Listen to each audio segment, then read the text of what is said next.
Good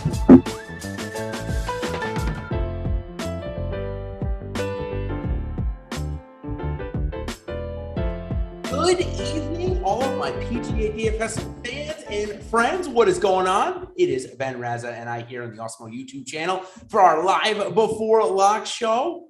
And we are taking you in for the AT&T Byron Nelson, not the PGA Championship quite yet, everybody. Calm down. I'm really talking to myself here, as we've got one more week before we get the Millionaire Maker back in our lives in a big time major. People will be going for the Grand Slam, a golfer we'll talk about here in just a little bit. But Ben, I'll bring you in. I didn't see you at Disney World the past couple of days when I was there riding the new Guardians of the Galaxy coaster. So what have you been up to there in sunny New York? Yeah, no, I wasn't at Disneyland or World. Let's be clear here. Let's be clear. No, I've been here. I've been gambling on hockey and other sports, getting ready for the PGA Championship next week in Oklahoma. But got a little business to take care of tonight with the Byron Nelson. So interesting field. Couple people decided not to tee it up, and now we're kind of in limbo. So we'll see what happens. Yeah, and I'm sorry, my internet might have a little froze there, but I think we're good. We should be good. Chat will certainly let us know. I hear you. Promise you that. So we're good. Okay, sweet. Well, let's dive in as we always do. We start off the show with a little waves, weather, and withdraw. I'm happy to report that it's going to be 85 to 90, or as our producer Tyler just told us, maybe even a little hotter than that. Little wind. It's Texas. There has to be some wind. So really not much to talk about, and I don't see really any edge for the week long. Of course, turn to our PGA weather splits tool for the showdown stuff, though. That has been one of the most profitable tools for showdown that anyone has come out with, in my opinion.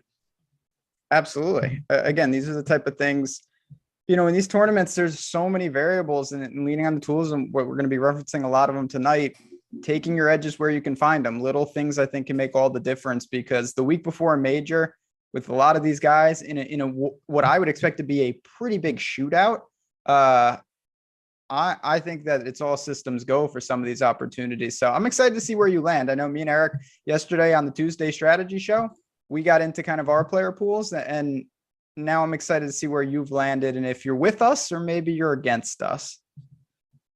Good. We will definitely go into that. If I step off camera for a second, it's because I've just gone and plugged in my internet. Again, I'm getting a lag for some reason. So if I do step away, carry it for like 2 seconds. All right. Withdraws. Brooks Koepka, Brian Harman, who was a late ad, decides to withdraw. Kind of weird. Morgan Hoffman and Nick Watney. None of them will be teeing it up this week. For Koepka, kind of interesting, because all of the majors that he's won, he's had a big time start the week before, third, second, couple of times. So what do you make of that withdraw from Koepka? You think it's just feels like going up to Tulsa, or do you think maybe it's a little deeper?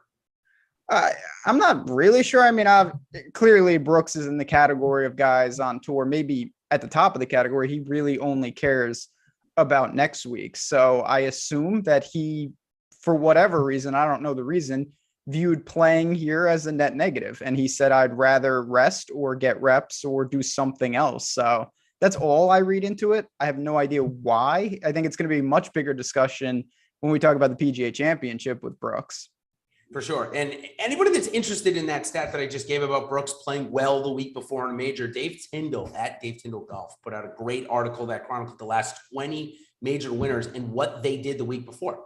Just a little hint there. Half of them played and half of them didn't play. So, Ben, there is absolutely no secret to success when it comes to preparing for majors in regards to playing the week before or not. Those that did play the week before, though, all of them, most of them played well, except for Colin Morikawa last year, played the Scottish Open, came in 71st, and then won the British Open the next week. Most of the other guys finished inside the top 30 or even top 10. So just thought I'd throw that out. For the full article and full stats, check out that at Dave Tyndall Golf that I just mentioned. Really good article there.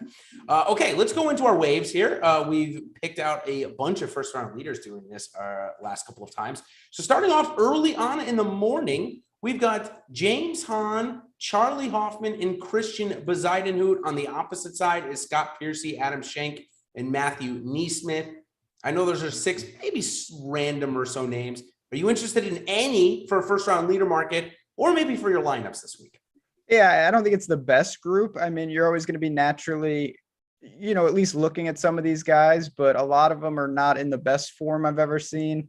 Bez can get crazy hot. I think the guy, honestly, though, if you're talking showdown or first round leader, would be Matthew Neesmith. He's got the ability to really get hot with the approach.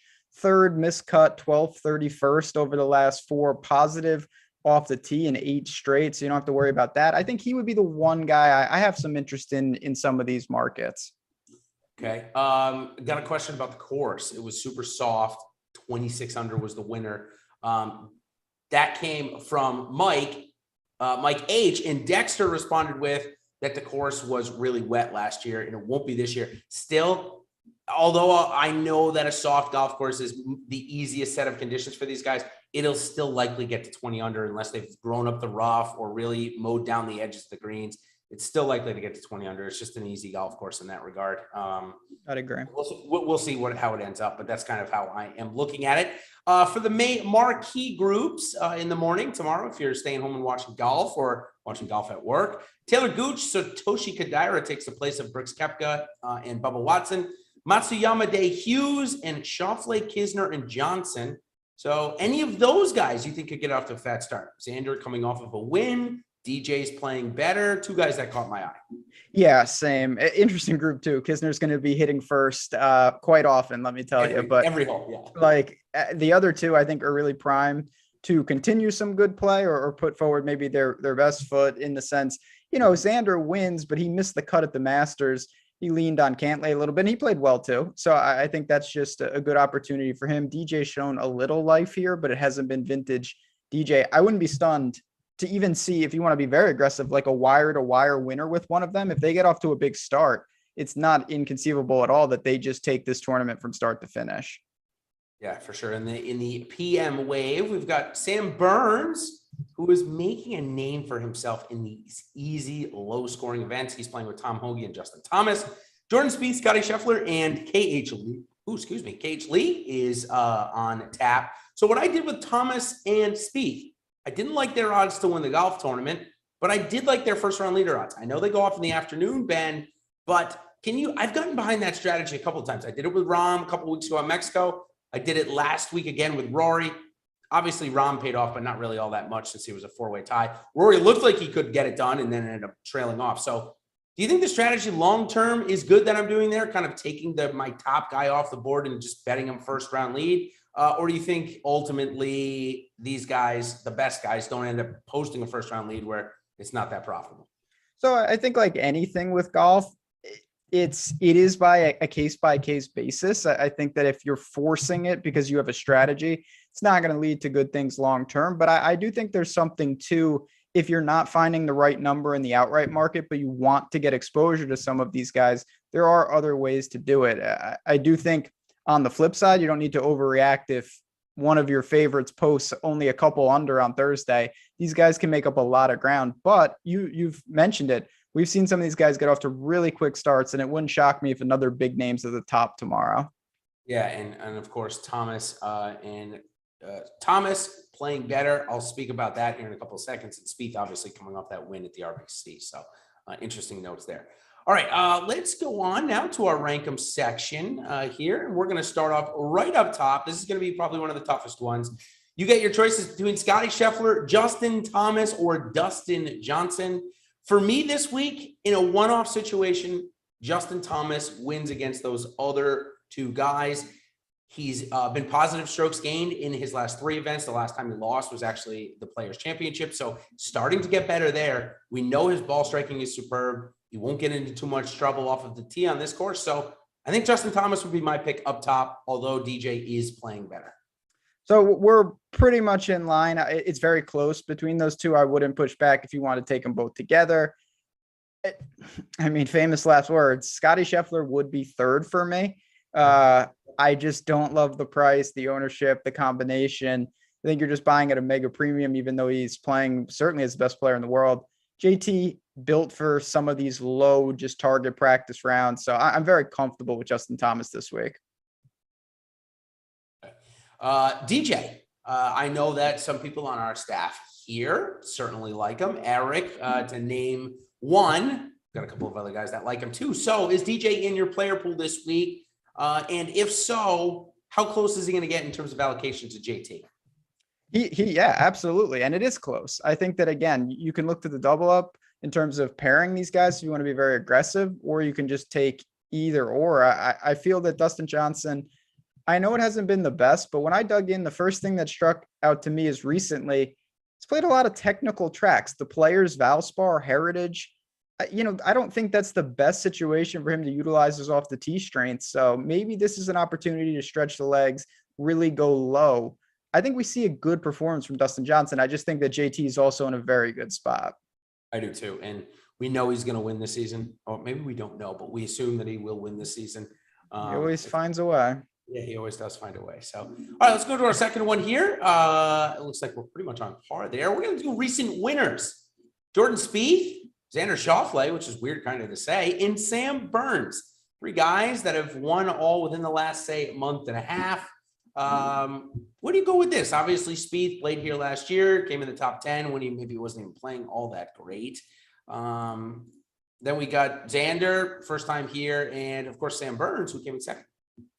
It's tough. I mean, this is one of the struggle points for me. All these guys up top, I think you can make a very solid argument for, and you can't get all of them. It would be nice if you could. I do really like Xander. I think the off the tee game can carry him. Him and Spieth are very close for me. I think that, we saw at Heritage, Spieth stole that victory, but he did win nonetheless. And I think he's shown, he can get crazy hot and go low. Sam Burns, great history here, even though it's 1 year, and can also go crazy low. The one thing I'm going to nitpick, this is not Bermuda, and I really do think that's a big difference. He's getting better on bent, but he's still a very strong Bermuda putter. So for me, I'm going to go Xander barely over Spieth, and then a little drop off to Sam Burns. Yeah, we have bent this week? I believe that we do, yes, in Texas. Okay. Yeah. Here's the thing about Burns. If you played him in every single PGA Tour event since last year's FedEx St. Jude, I mean, we could even go back even further than that. Let's go back to the Travelers Championship, all the way back to last year. The only times that he wouldn't have paid you off to roster him was the majors, the 2 majors that are in between those, the Open Championship where he came in basically last, the Masters where he missed the cut, and the stretch of golf where he was hurt in the early part of this season, Farmers, Phoenix, and Genesis. Other than that, he's coming basically in the top 20 or top 10 almost every single time. So my philosophy, play Burns in regular events. Don't even look at him in majors. I tried to do that one time and it failed miserably. So for me, Spieth, I think he's totally fine this week. I don't think he's ever won in back-to-back starts in his entire career. So I'm not expecting that from him this week. Hopefully he goes out and does it. Hopefully he wins 3 in a row, gives us the turkey. But I think that for me, he's a good pair. If I don't want to go JT up there, I think he's fine first guy in. JT, Spieth builds a little tough this week, even though I do like a lot of guys in that 71, 7,200 range. I just don't think you necessarily need to go there. I will have at least a couple of lineups that have them both in, though. Maybe we'll make one later, too. I'll ask you about that. And I'll just say, real quick, with someone like Spieth or anyone, the reason, it's so hard to win back-to-back tournaments. Like, I don't think you're less likely to win after you win when you're an elite player. You're just not likely to win ever on golf tournament because it's just very difficult to win. So stringing them together is tough, but I think that Spieth has just as good a chance to win this week as any other week in the sense that this sets up very well for him. It does. All right, before we move on to our next rank 'em, I'm going to tell you guys about an awesome deal we've got going on. The Live Before Lock special promo. We have a special Live Before Lock offer available tonight with BetMGM. That's right, for tonight. Tonight's game, the Warriors play tonight, right, Ben? They do. Them and the Grizz. They go tonight. And if you bet on either side, a money line tonight, and when a 3-pointer is made, you win $200. Let me say that one more time. Just bet $10 on either side of the money line, either on the Grizz or on the Warriors. And when a 3-pointer is made, you win $200. It's that easy. Click the link in the video description below or use code LBL bets. That's LBL for Live Before Lock bets to claim your $200 now. It's a sweet deal. Don't give these up. They won't be around forever, so take advantage of them when they do. All right, now we'll go on to our never winner rank 'em, Ben, and that's Will Zalatoris and Tommy Fleetwood. Now, I know it's probably a pretty easy one, but when you bake in the fact that Tommy Fleetwood might be one of the only golfers above 9,000 that's owned under 10%, you got to at least take a look at him, right? I mean, easy golf course. He's been putting well this year. Obviously, I think Will Zalatoris is a couple pegs above him, but does ownership make it a little closer? It does. And you know, on a macro level, Will Z definitely is. But this is 4 rounds of golf. And right now, Tommy Fleetwood, say what you want, he has found it. He's got 5 straight events inside the top 25. He hasn't truly threatened, but he's really been churning out good performances. The ball striking is much better. So with the little ownership bump, I think that Tommy Fleetwood's a very solid target at flat 9. I don't think you start with him. It's a little too much to give up all those guys north, but as a second man in, sign me up for Fleetwood this week. Now, if you play on both sites or 3 sites, I should say, we'll include FanDuel, and obviously we talk about Yahoo a lot, but if you play on all 3 sites, Fleetwood's price is cheaper as you go into Yahoo and into FanDuel. Ownership may be up a little bit, but probably not. If you play on all 3, are you avoiding him on DK because of the price? Thinking ownership across the board will be pretty low. Yeah, it's always kind of that sliding scale. You know, when someone's overpriced, you're going to probably get the most leverage in the sense that if Tommy Fleetwood wins and you could have him on any site, you would probably want him on DraftKings because you're going to be less crowded and you're getting paid off kind of to the fullest extent. But if he doesn't win, if he comes in 30th or something, you know, you want that salary savings to allocate there. So I get it. You do want to shop around, and that's the beauty of our sponsor Yahoo and all the sites. Every site has something different to kind of offer. Absolutely. Certainly does. Okay, back to Zalatoris for a second. If we expect the winner to be 20 under or better, as the chat gives me a hard time about my total destruction earlier, my guy shipped my money. Guys, no respect. Graveyard earlier. But in any case, as we go back to Zalatoris, 20 under winner or better, is his putting going to hold him back from winning an event like this? That's the main question for me. I think that is a legitimate concern. I put Hideki in that bucket as well, of a guy that at times, you know, it's just hard. Even though they strike the ball at such an elite clip, I feel like they're more likely to win a tournament at 10 under, where 2 putting for par is a huge asset, rather than 20 under, where 2 putting for par, you're probably losing strokes on the majority of those holes. So can it be done? Absolutely. But I don't think this is the most ideal situation for a guy like that. Yeah, I'm not sure either. Although, again, we saw last year, he was the only golfer in the top 10, which ended up being 16 golfers to lose strokes putting and come in the top 10. And in fact, he lost 4 strokes putting. It's not really like lost slightly. So it just goes to show you how good his ball striking really is. Now, 9,400 for a tie for 9th. It's close to a break even. We'd need that again this week if you are going to play him, especially at 20% ownership. So I'm not down on Zalatoris. I just maybe the 25-1 betting outright market seems better than to play him on DraftKings. But given his ownership, we'll see where I end up with that. It seems like Fleetwood might be certainly a better leverage play. All right, let's go and do some other high-owned golfers here in the 8K range. Taylor Gooch, Aaron Wise, and Adam Hadwin. The latter of those is playing some phenomenal golf right now. Gooch playing okay. Wise playing pretty good. In fact, this could be a really good spot for Wise to win. He's won a 20 under tournament or better. Contrary to Will Zalatoris, Wise has actually looked okay with his putter recently. Plus, he's $1,300 cheaper. Would you put their talent and potential level basically the same? They're both 25 years old. They're both pretty decent, have some good starts. Where do you compare these 2 guys together? I mean, I'm crazy enough to probably do that. I believe Aaron Wise has all the talent in the world. His putter has really held him back. He is a winner of the Byron Nelson, different course, but that's all right. I think all these guys are going to be popular for good reason. You mentioned Taylor Gooch, a little more erratic, but still, Adam Hadwin is, you never want to say safe and golf in the same sentence, but at 8K, it's hard. He feels very reliable with what he's doing right now. He's churning out top end result after top end result. The stats look great. And then Aaron Wise has flipped the putter recently. So I have no problem with it. You just want to make sure that you're properly leveraged if you go to a couple of these chalky guys, because you're not going to be alone there. No, definitely not. I would lean Wise. Then I'd probably Hadwin's going to be last for me. It's almost turning into like a Jason Kokrak from last year. I'm just not really playing him all that much because he's always highly owned, but he's putting up results. It's just again, I get it, and maybe you join me with this or like this. I get into the rut of not playing a guy when I believe he's outperforming his baseline. And sometimes I get stuck, and I'm stuck with the Adam Hadwin right now, who's put up, I think, 4 or 5 straight top 20s with 3 or 4 top 10s. So that's where I'm at with Hadwin. Just want to make it clear I'm probably not going to play him again this week. Taylor Gooch, I'm interested in. I think I'm okay there. I'm definitely more okay there than I am Hadwin.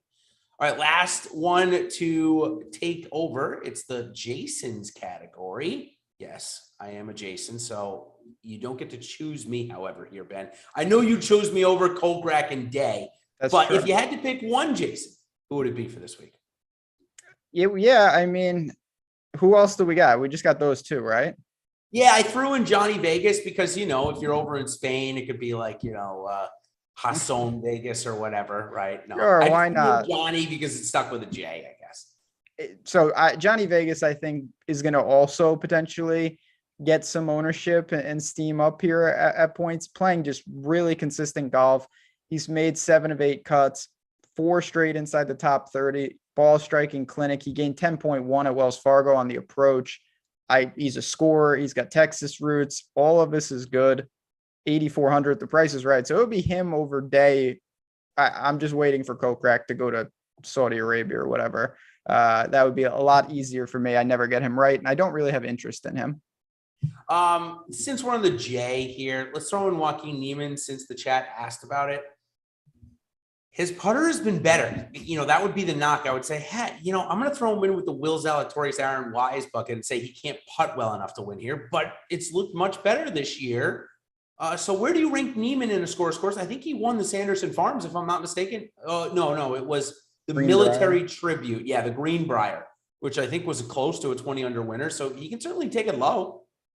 I like Niemann. I bet Niemann at 35-1. I just think that he's an elite talent that's only getting better. I think there's a chance that he finds a Scotty Scheffler gear at some point in his career and just starts, ripping off win after win. He dominated at the Genesis earlier this year. He's a great scorer.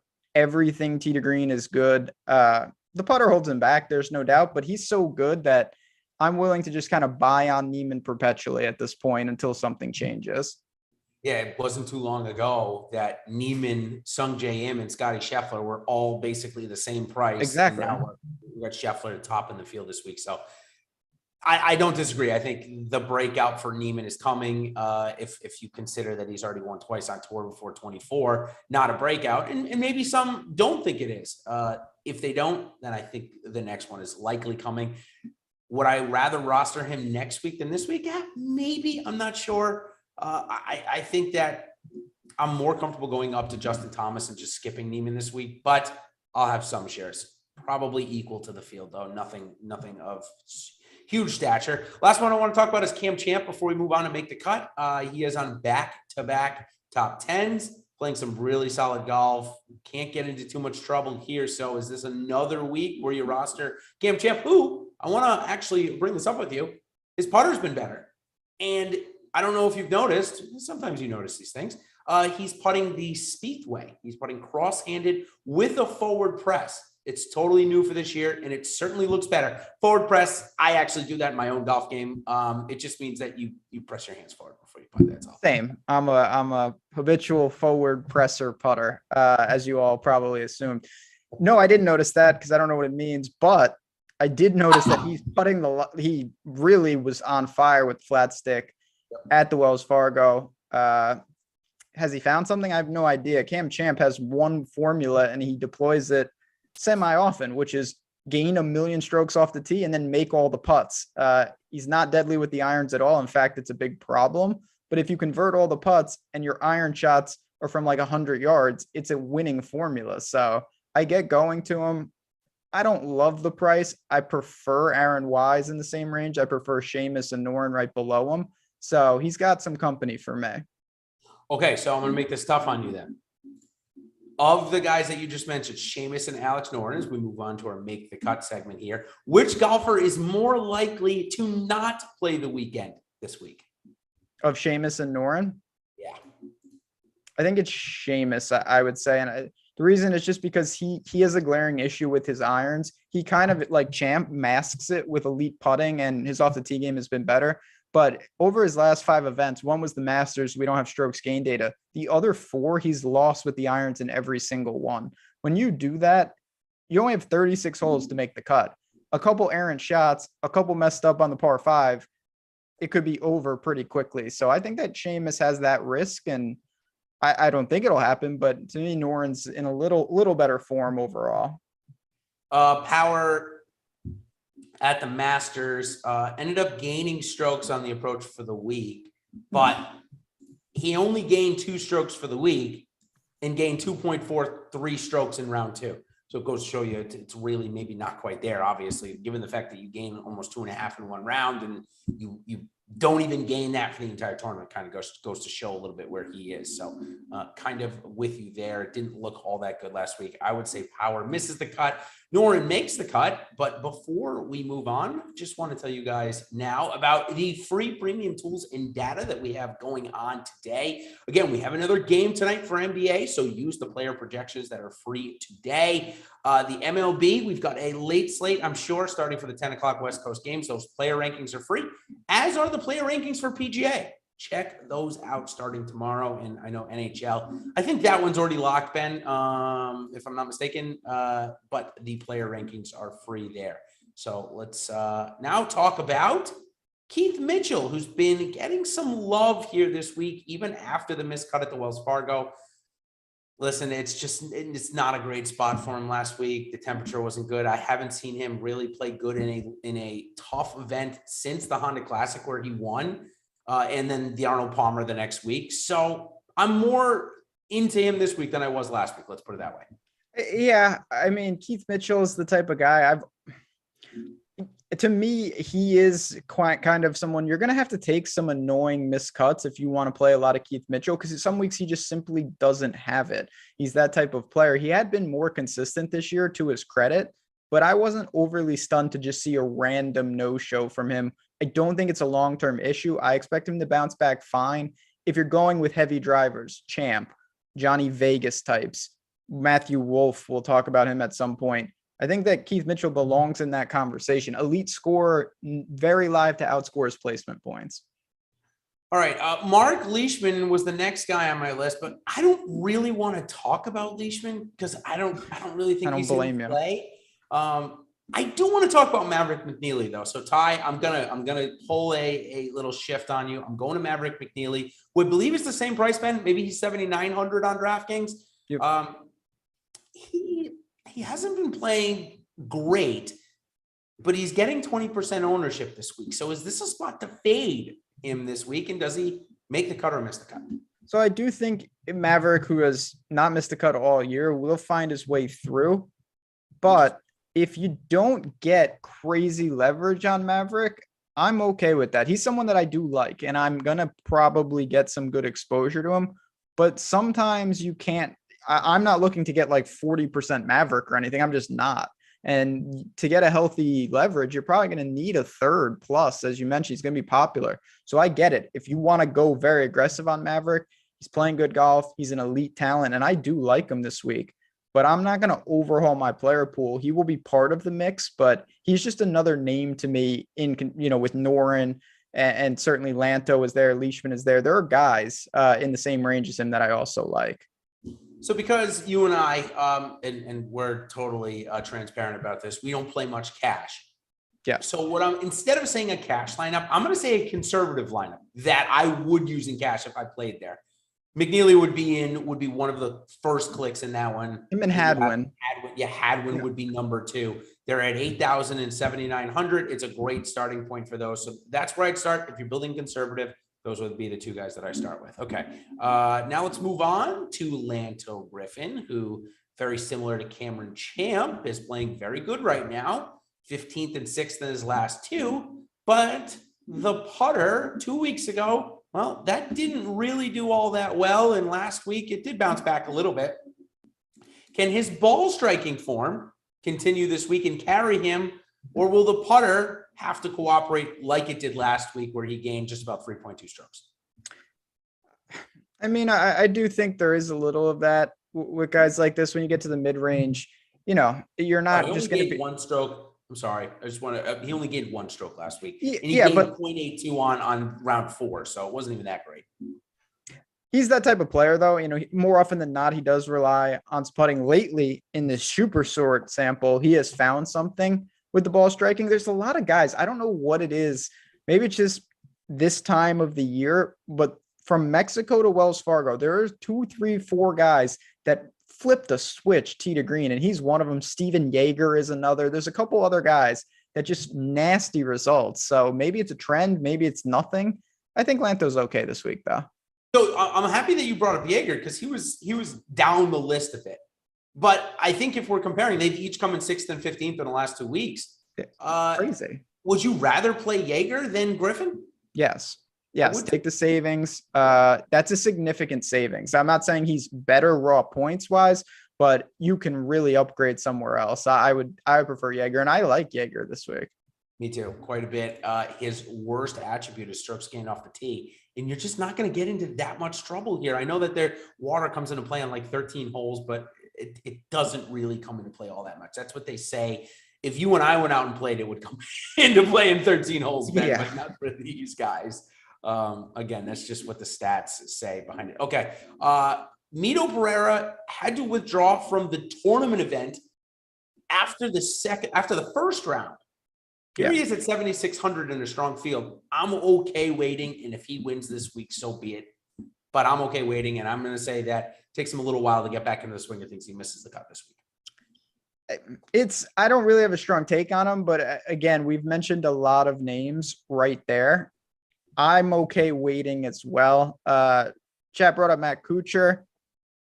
I think he's fine, but all his good results are putting centric, which is what he kind of does. But he gained over 7 strokes at Valero and Heritage. He's going to have to do that again. If he does, he'll probably have another good result. For me, I prefer kind of some of the guys that we've already got into in that range, but no go for Mito on me this week. I'm just going to wait and see what happens. Not surprised that the older Matt Kuchar really struggled in the 45 degree temperatures last week. Yeah. So I would throw that out. If you want to play Kuchar, Mr. Star-Lord's dad, you just need to putt, and he can do that. It's just, I'm not running to the window to do it. I'll give you a Guardians of the Galaxy tie-in here. That's the gentleman that asked us, is Star-Lord's dad. Star-Lord's the main character of Guardians of the Galaxy. Star-Lord's dad is also named Ego, so we're just going to call him Ego from now on. Guardians of the Galaxy. Is that the one with the talking raccoon? Yes. Yeah. His name is Rocket. And they're all part of that new ride that I was just telling you about before. Ready for this one, Ben? It goes 360. So it spins you 360 and you're in like a planetarium. You couldn't pick 2 worse things for me in the world. And they send you off backwards. So it's I don't like any of that. Backwards 360 in a planetarium. Now, my wife absolutely loved it, said it's the best ride in the world. So all of you that like roller coasters, you might want to check this one out. No, that's 0 for 3. That's 0 for 3 on the group. I'm out as well. That sounds so miserable. I cannot even fathom. That just sounds not a fun time. Totally agree. Back to golf. Sebastian Munoz also coming in at 7,600. Here's a guy that I haven't played that much, but I'm interested in, Ben. Is he going to be withdrawing this week, or are we going to get all 4 rounds? Yeah, I mean, Munoz is definitely an interesting name. He is someone else I do want to point it out. Try to be fair because I'm a big Munoz fan. He's also a Bermuda guy. Definitely prefers Bermuda splits with the putter.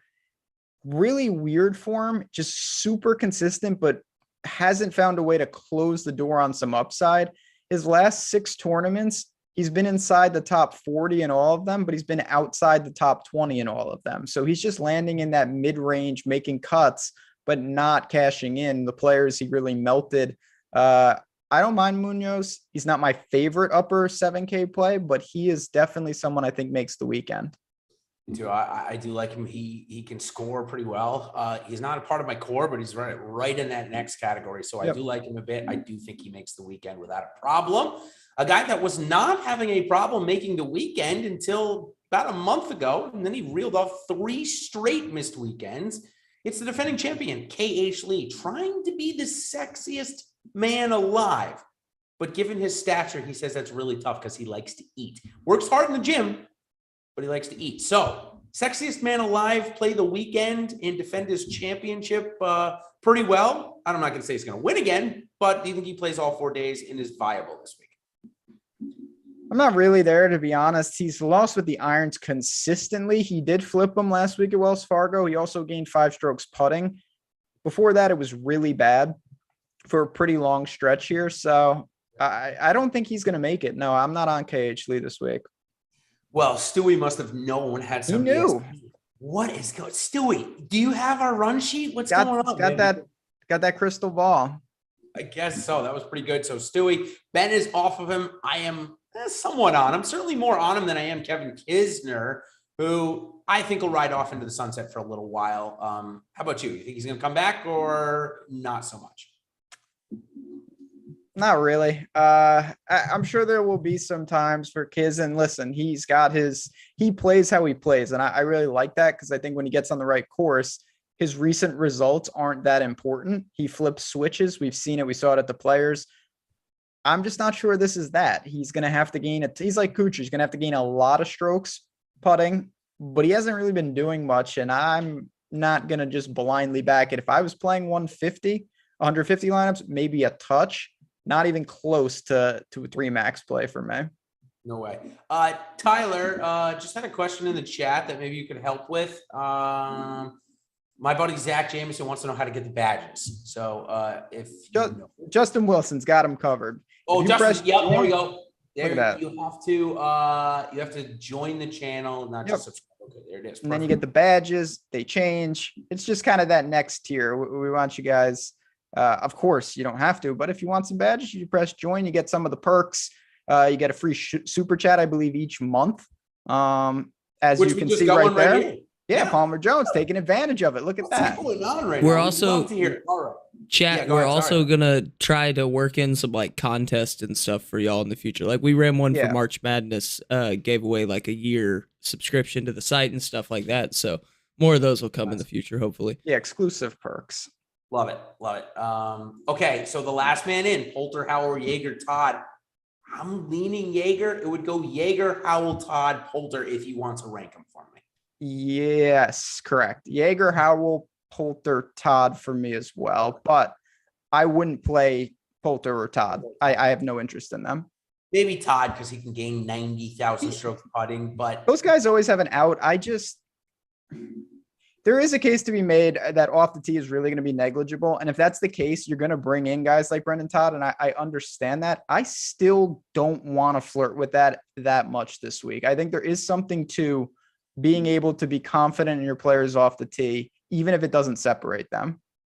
Totally agree. Let's get back to Bubba Watson. 7,500. Other than Saudi, he's been terrible. Yeah, he's another one. He's just go. Yeah. If you want to go. And again, this is gonna.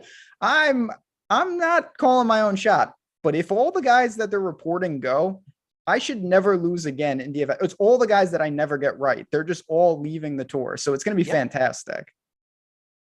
So listen, Adam, if you're watching right now, when all these guys that I've lost money on for years go to this new Live Golf Tour, I'm cleaning up. You don't even want to register. It's just going to be Grio and Ricky left over here. It's going to be fantastic. But no, I don't like Bubba Watson this week. Is it a Bubba course? You never really know till we see it happen, but you're drawing pretty thin right now. He's showing you nothing, right? I just don't see it. Poseidon, who we've already talked about a little bit up in our first round leader discussion, 7,400 does seem maybe a little underpriced from where we've seen him in a field like this, which is rather strong. I think it's like the 10th strongest of the year. So pretty strong by a lot of stretch. But Poseidon, can he get it done this week? Results have been okay. They haven't been great, but they haven't been bad either. Yeah, I mean, Bez is another guy, not strong off the tee, elite short game. I do think he's more, in my opinion, a hard course guy, can kind of grind out some good rounds there. One of the many, I use our tools to build my lineups. And I think that Bez is always an interesting guy in the leverage tool, in the ownership tool, because he's just a very volatile player within it. Makes cuts, but I think week to week, you don't know what you're going to get. So not in love with the play. I think he's where he should be priced. Going to kind of just punt on this one. Not looking to play him, but if he wound up in my lineup, I wouldn't change it. Okay, this next one, Matthew Wolff. Here we go. Yeah. 7,200 and 100 to 1 in most places. Use our OddsShopper. That's what I did earlier this week. Maybe it was a little early on it as it came out with a little bit better number about an hour later, but that number was then bet down. Nonetheless, earlier this season, comes in 17th after missing a string of cuts or coming in basically last place. Comes in 17th, then all of a sudden reels off a 2nd, a 5th, and an 11th after the 17th. Then he went away for again. Who knows where he went? Had girlfriend problems or whatever it was, right? Now he's back. He came in 25th last week, but by and large looked really good. He was gaining strokes through the board through 3 rounds, had a tough day on Sunday on just 2 holes off the tee, which ended up making him lose strokes for the week off the tee. Other 3 categories were good. So is it time to jump back on the bandwagon of Matthew Wolff while his price is still this high, knowing that his ceiling is a 95 or even a 10,000 price tag in a week like this? So I totally get it. Absolutely get it. He finally showed some life. He gained in all 4 categories.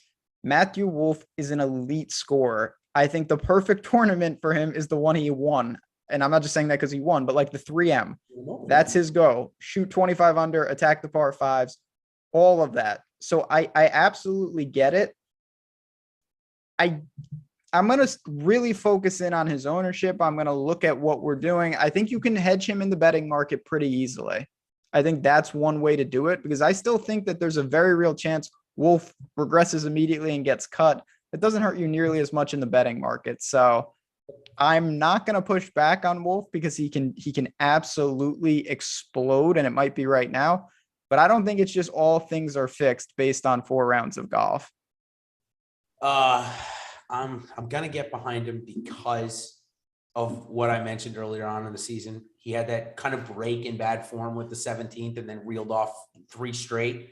Yeah, I think we're going to get something similar, and I don't want to miss that, especially at this price. It's not like we're paying 8,500 or getting him at 50 to 1. So that's why I like him a lot this week. I also like CT Pan, who's in the same price range. Tyler, sorry, I don't have him on the sheet, but he's the same price, as is Kurt Kitayama. Both just brought up in the chat. So I'll give you who would you rather play, and is either of them not in your player pool this week? So it would definitely be CT Pan for me. I've been playing him. It's been successful. I think this is another good course for him. Not going to stop. Kitayama, he's been playing well as well, but I don't think he's nearly as consistent. He's kind of like Wolff to me. He's going to pop up and then he's going to regress. Sometimes he's in form. Sometimes he's out of form. CT Pan by far my favorite of these guys. Other guys are in play, but as honestly, I think chat once again, Stewie, he summed it up. Some of these guys, if they beat me, then they beat me. Some weeks you're just gonna have to shake their hand and say, we caught the wrong upside for them. I'm gonna live and die. If Kitayama beats me, he beats me. Fair enough. I can understand exactly why people would like Kitayama. Stats look good, but we've never seen him be consistently at the top of the board every week. And basically we have the last 2 or 3 weeks. So eventually there's going to be a regress. Could it be this week? Maybe, or maybe not. I would rather go with CT Pan as well. But I am playing Matt Wolff over both of them this week. Next guy that a lot of gamers are playing over all of these guys and is the #1 value according to our Awesemo PGA DFS projections, which are part of our Awesemo Plus Platinum package. Tell you about a deal for that coming up in just a minute. But Patton Kizzire is that guy, Ben. So does that mean he instantly gets in your pool, or is ownership a problem?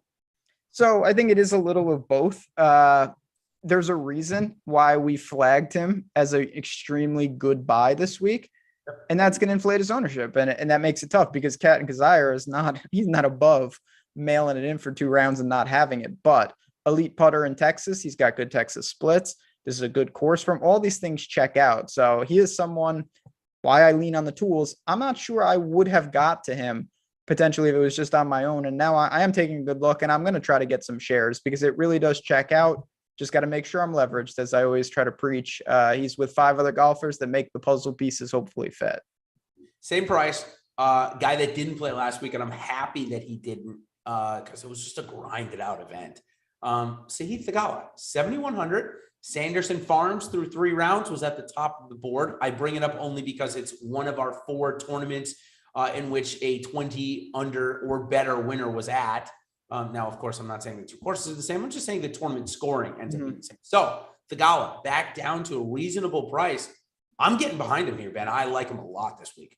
Yeah, I think, again, that you're looking at guys that can they conjure it for 4 rounds. You're just not going to find that consistency. And Theegala is in that bucket.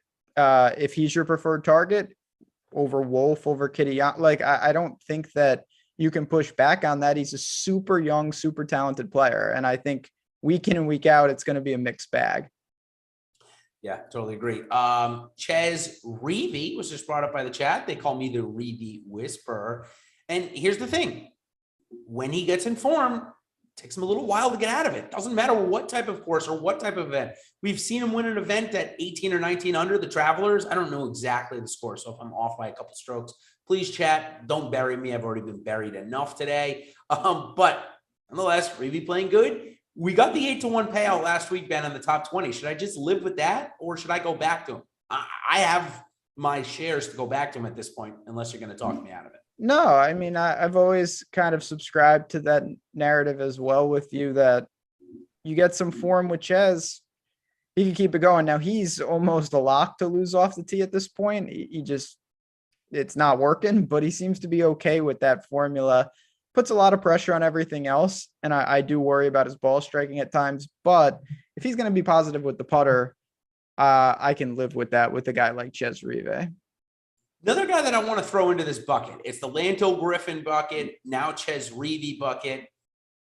How about also, in addition to that, Hank Lebioda? We saw this guy go through on a tear in basically like May, June, gets himself into the playoff. Obviously, he was way out of it. And here he is again, kind of starting that same type of run in form around the same time of year. So should we blindly back Lebioda at 6,700 this week? Can we see him play all 4 rounds at least? Yeah, I mean, Hank Lebioda's he's a Florida State guy, so I would prefer him probably down there a little bit, but the splits they're not Bermuda centric. He just fades a lot. That's my biggest concern with him, is that he just rarely strings it together for the 4 rounds. And, you know, that's kind of obviously more of a showdown. I guess that's what I'm trying to say. I think Hank Lebioda is a better showdown play if you zero in on the right round than a full slate type guy. Okay, I can get behind that. All right, so it's just about 8:50 here. So this is where I'm going to give Ben 3 names that maybe he's heard of, maybe he hasn't heard of, and tell me if he has heard of them.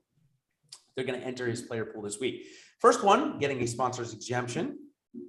Actually, all these guys is Mac Messonnier, the 2021 Byron Nelson Award winner. He's an SMU grad. Coming in at 6,200, currently sits number 40 on the Korn Ferry Tour player list or money list this year. So, okay. I mean, he's not getting his PGA Tour card yet, but he's close. A couple of top 10s could get him there. So we may see him next year on tour. Now, again, for every Cameron Young and Sahith Theegala or Chad Ramey, if you want to throw him in there, that come from the Korn Ferry Tour, there's the Steven Yeagers who don't make a cut and go back to the Korn Ferry Tour. So are we a little early playing a guy like Messonnier? He may not even make the tour, even though it could be like a home event, a lot of fans there. What do you do with someone like this who clearly has the talent? He won the Byron Nelson Award, so that's not an award you just win for, being a bad golfer. No, I'm sure he's, loads of talent. I don't see myself needing a guy that cheap, honestly, in an event like this. So keep an eye on him, see what he does. Maybe he comes out and handles it. More often than not, it takes a little while with these guys, and I'm okay waiting and seeing what he gives us. Same. Nate Lashley. Yeah, that was a really interesting withdrawal because he played a decent round 1. Looks like ego there, Star-Lord's dad is letting us know it could be a toe injury or he just didn't want to play in the bad weather. Either one, we don't know when stuff like that happens. So keep an eye on Nate Lashley if you are interested in that. The second guy I want to talk about of the random three is Patrick Flavin. He is here, not on a Monday qualifier. In fact, got a call on Monday morning while he was practicing for the Monday qualifier that he got a sponsor's exemption. So here he is in the field. He needs to make one more cut to get himself into the Korn Ferry Tour finals at the end of the year. Is this going to be the week that it happens? I think the guy's got a pretty good shot. Again, I don't think I'm going to be forced to go down to these levels at 62. The difference between him and whoever we just talked about, this guy's played on the tour. He's made some cuts. I still don't feel the need to get there, but we're getting closer to playable guys, I'd say. If you're playing 150 lineups, I'll probably have him 2 or 3. Right? Yeah. I think that's more than reasonable with a guy that's shown he can make the weekend. Yeah, and again, what I'm looking for there is I'm just looking for him to be that 6th guy that makes a couple of eagles and plays all 4 rounds and helps in a the secondary $5. He probably doesn't even help in the main 20 or the main 5, but maybe those secondary contests 3 entries. If he makes the weekend, he could help. The last guy of these 3 is Cooper Dossie. You want to go with that? We'll go with Dossie. He currently sits number 12 on the PGA Tour U rankings. He is a senior at Baylor. Truthfully, I haven't heard much about him, so I'm not playing him, but maybe you have. No, unfortunately, I don't have any info on this dude, but like I said, any guy that's coming up in these, these events and you're getting their chance, I think it is good to keep an eye on them and see what you can glean for the future, because eventually, if they are going to make an impact, there will be an opportunity to buy low. It's just not right now. That's kind of how I approach it.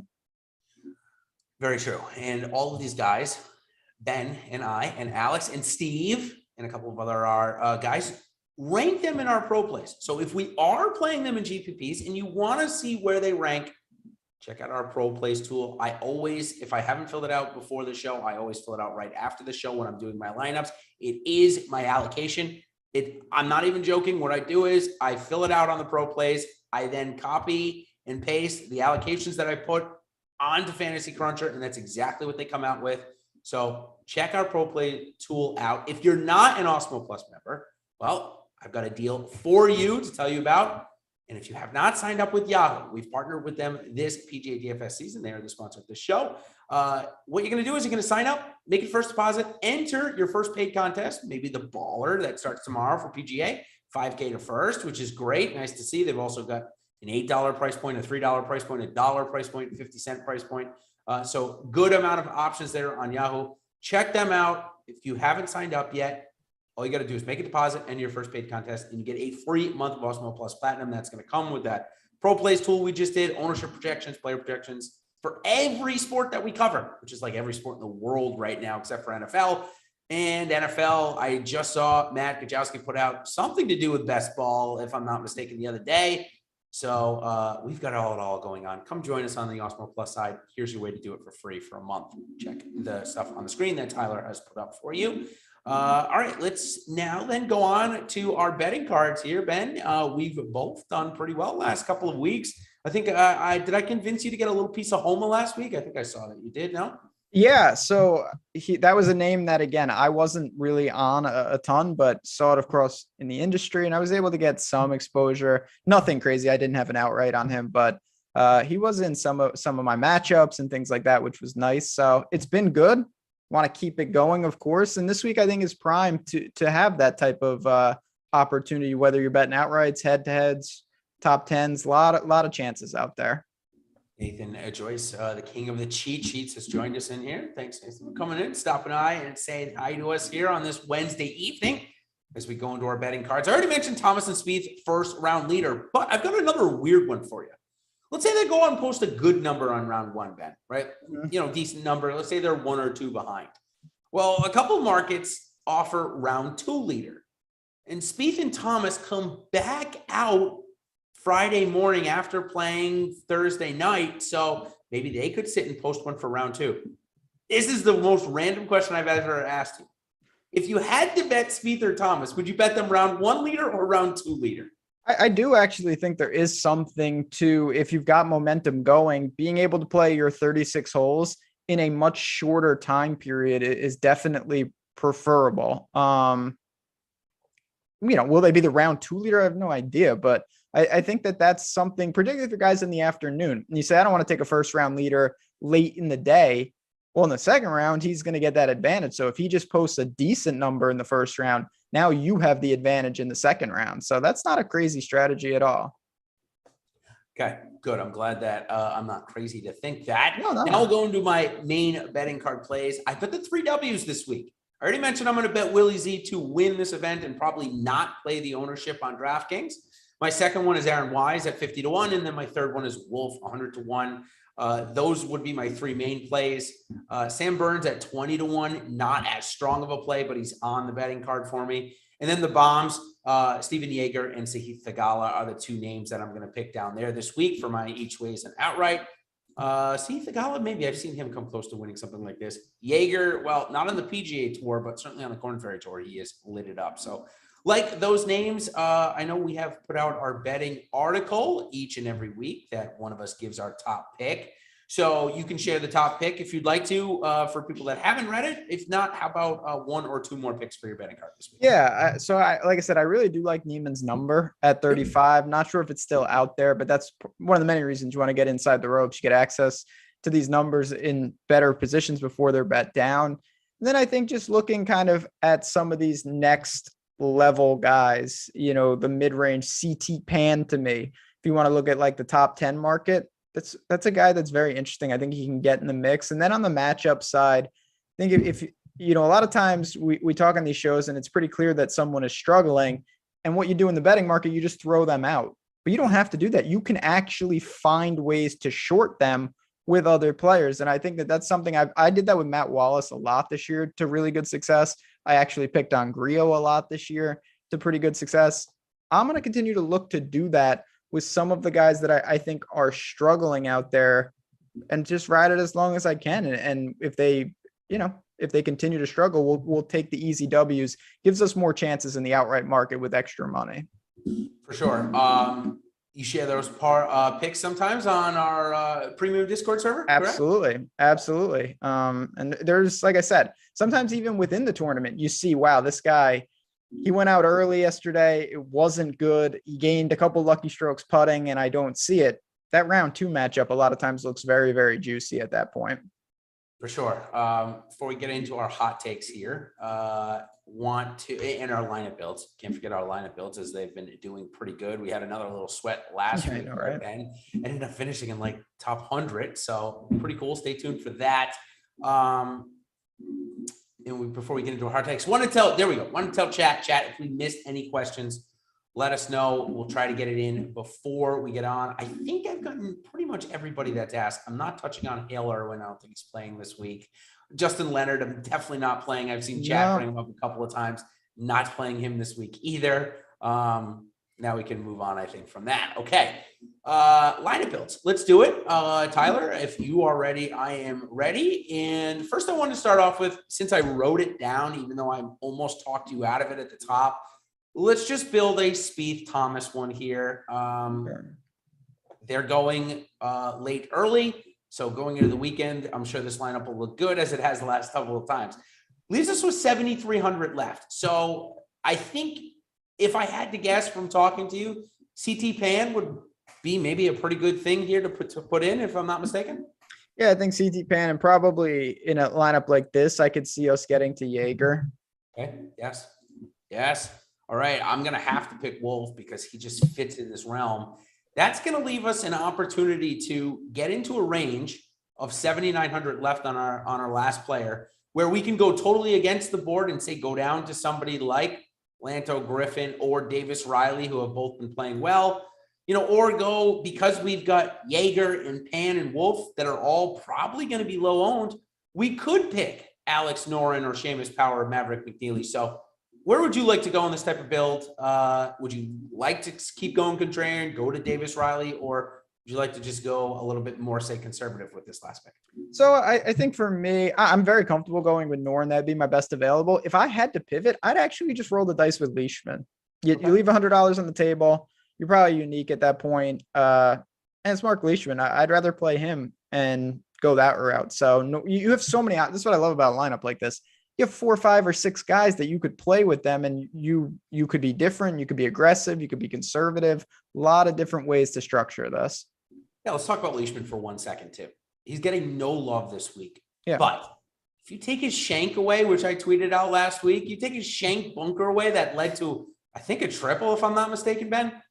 I think he easily gets through the cut, and we never know what happens on the weekend. So I kind of do. I'm kind of feeling Leishman here, if you're all right with it. Yeah. Let's do it. Yeah, I think, like I said, Nora would be best available, but Leishman is a really good tournament play. All right, this next lineup I want to do where the top 4 guys are only here to get reps for next week. So I want to build a no stud lineup. In fact, I'm even going to take out Xander. You can't even pick Xander here. So no Xander, no guy above 10K. Hideki's still hurt. So the first guy I'm letting you pick is Sam Burns. Is that where you'd go? No, I wouldn't. I'd probably double up and go Wilsey and Neiman together. Let's do it. I'm cool with that. Salary is still pretty good. Is this one where, because Neiman and Zally are a little higher owned, we want to throw in Tommy Fleetwood? Sure. So this is a really interesting, I like that actually. Really interesting build. The number of people that will have 3 9K players in the same lineup is minimal. So you've already leveraged. You still have plenty of money. You're almost in the same spot as the JT Spieth lineup, but the way you've arrived there is so different. Does that give us an opportunity to roster a guy like Patton Kizzire? Yeah, I mean, Patton Kizzire is going to be popular, and you want to use him with weird formations like this, weird permutations. So that's fine by me. And then you've got, I mean, you can really do anything. If you bump into the 6s, you can go back into the 8s, or you can just take 2 more from the 7s, which is loaded. I don't think I'm going to be, again, we like to do 2v2s here. I'm always transparent about the 2v2 I'm picking. It's going to be hard to get me away from Thagala and Wise. That fits there. Yeah, so there you go. That's gonna be. That's a really good lineup. Of the 2 lineups we've made, that's definitely my favorite of the 2. All right, now for the last one, I'll let you pick the first guy in, and we can go from there. So for the last one, I think I'm just gonna take a pretty traditional route here and just pick Dustin Johnson. Okay. I think, you've got him. You got a guy like Xander. You go 75-25 if you start DJ Xander. They play together. I like that. They play together. I was going to ask that. Yeah. Who's their third? It's Kisner. I don't really like him. No. Yeah. How about Keith Mitchell at that same price? Yeah, Killer Keith. Okay, Killer Keith in there. All right. We both like Jaeger, but we've already picked him. Who's the other play below 7,000 that we'd pick? There are names. I've seen Smotherman come up. I have no problem with that. You've got Hostler's down there. You got Creo. I don't know about that. Oh, Ches Reavie. Oh, Reavie. Right. Yeah, we've kind of got Reavie. Okay, yeah, Ches Reavie. Yep. All right. So we got 7,900 here.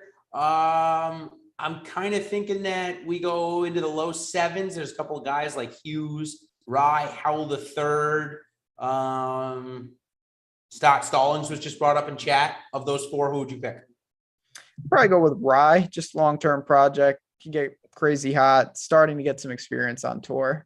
Oh, and that's going to leave you a decision between Taylor Gooch or Johnny Vegas. It would be Vegas for me. I like Vegas this week. Again, I love being different like that, leaving 200 on the board. Got your top end guys, got your win equity, got your scorer in Mitchell, got your form with Wise and with Reavie and Rise, not Wise. So, all right, I love it. Those are the 3 lineups. Use the variations. If you guys want to use those lineups, I can't ever tell you what to do there, and I never will. So good luck. And if you do, hopefully we'll split the first place prize with it, and we'll be asking for Ben's Venmo at the end of the week. So, okay, last thing we're going to do here tonight before we set the tone or set the stage for the PGA Championship is give our hot takes. I've got a cool one this week, though, Ben. I've added a little wrinkle to it. Only on FanDuel so far can you parlay top 5, top 10, top 20s, or whatever, top 30s, even top 40s even. So this week I've got a top 5 parlay for you that I just love. Okay, Matt Wolf is one of them, and Steven Jaeger is the other. And you're going to get 483 to 1 on that. So your $10 bet, if they both come in the top 5, is going to pay you 4,800. I'm going to call it my hot take parlay. Jaeger and Wolf to both top 5. Yeah, that's extremely, extremely dangerous handle caution type hot take. Fine. I'll be honest. I really didn't have anything crazy. I'm just going to bring up one name that we really haven't seen do much of anything this year, but a lot of people have talked about Cameron Champ, and a lot of people have talked about Wolf this week. Not many people have talked about Adam Scott, by the way. Yeah, Adam Scott has not been mentioned at all. To me, Wyndham Clark could get into the mix I'm talking like a true 1%er here. He has shown nothing stats wise, but he has the same formula, which is when he's at his best, he gains off the tee and he gains with the putter. That is what Cameron Champ does to great success. He's made 4 straight cuts. It hasn't been good, but if you want a true off the wall play, Wyndham Clark, I wouldn't be stunned to see him make a little noise. Yeah, his form has been at least simmering, had that good showing a little flash. Yeah, a little flash. So I like that call. I like going that with this that pick this week. So thanks to Yahoo for the sponsor of the show. Of course, you want to check out both of our content on this YouTube channel and our OddsShopper YouTube channel. Ben is on every week giving stuff. I'm sure I'll be joining him next week for the PGA Championship. It's going to be played at Southern Hills. Nice thing is just about 4 hours away by drive from where they are this week. So relatively close geography. You don't have to worry about traveling, tiredness, or whatever you want to call it. So that's good. And of course, we haven't seen since Tiger Woods won it. Looks like he is in the field next week. So really excited. But first, let's see if we can pick up some tickets for the big contest next week. And with that, we will send you off. Enjoy the golf this week. Enjoy the playoff basketball and playoff hockey. Be sure to stay tuned to Ben's picks for those. He's been on fire. And until next week, everybody, good luck, and we will see you on the other side. Cheers.